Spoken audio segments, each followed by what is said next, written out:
Well, it's always neat to find out about all the programs that the United Way of Greater Lima helps to fund. And we're going to learn more about the Find a Ride program that they're involved with. And joining me today to my immediate left, Stephanie Motter. She is Mobility Manager, Area Aged on Aging 3. And then Aaron Hardesty, President and CEO, United Way Greater Lima. So thank you both for coming today. Thank you for having us. Okay, so first of all, Aaron, you guys try to partner in so many different areas. And, you know, that's part of the funding and the drive, right, to help so many areas of the community. Yeah, it is. Health, education, and financial stability. So all of our programs fit into one of those three impact areas. And what Stephanie does absolutely does. Right, yeah, exactly. So Stephanie, this seems so important to help seniors get around. Tell us about Find a Ride program. Yeah, absolutely. So it's housed at the Area Agency on Aging. We serve individuals who are over the age of 60, or we can serve anyone with a disability of any age. We really prioritize medical trips because we are a grant-funded program, which we get assistance from the United Way.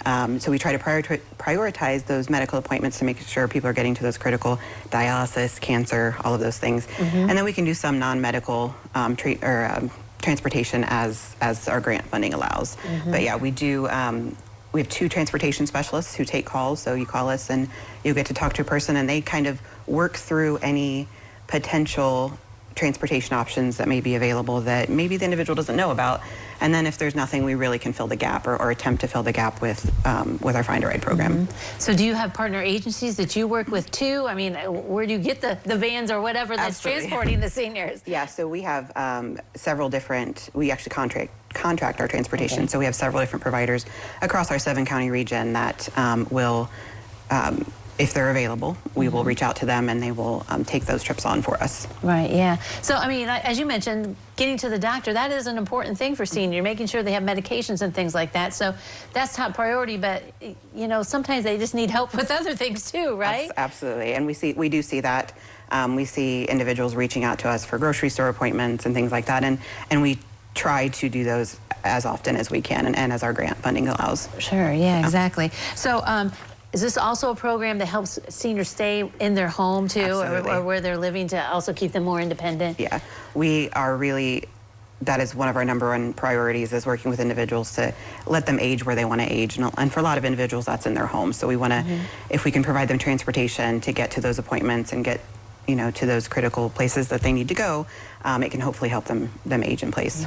Is there a fee for this, or you mentioned grants and funding? So it's a very good question. No, it is it's free to the individuals. We do send requests for donations just if they're able to, but it's not required. So yes, it's free to the individuals that we serve. All right, very good. And it starts with that phone call. It starts with a phone call. So call us and we will kind of go through the options, what's available, and if there are no options available, then we will do our best to try to find a ride. Yeah.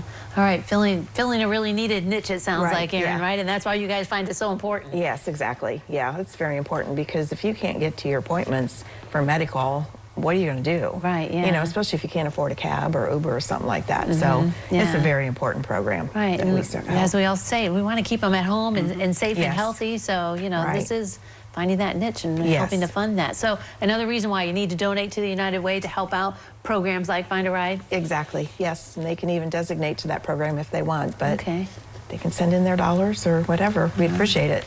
Day of Caring's coming up to start up the new campaign, right? It is, I know. It just is a never-ending cycle, isn't it? Yeah, Friday, September 5th is our 9th annual Day of Caring. So we have, I think, 350 at least volunteers that are going out that day. Wow. So we'll have our award ceremony, and then right after that, we'll kick off the 2025 campaign. All right. And that's where you do go out in the community and help out agencies, right? With tasks that need to be done? Yep, they send us what they need done, and then we send it out to the businesses. And St. Rita's sends hundreds of people out that day, so all of the companies get involved. It's kind of neat. It's kind of neat to see, and they go and help those nonprofits get things done that they can't afford to get done. So it's a fun day. Stuff. All right, that is coming up on September 5th, you said, right? Yep. All right, very good. Well, thank you both for coming today. Find a Ride and the campaign starting, so don't go away. We'll take a look at the weather forecast next.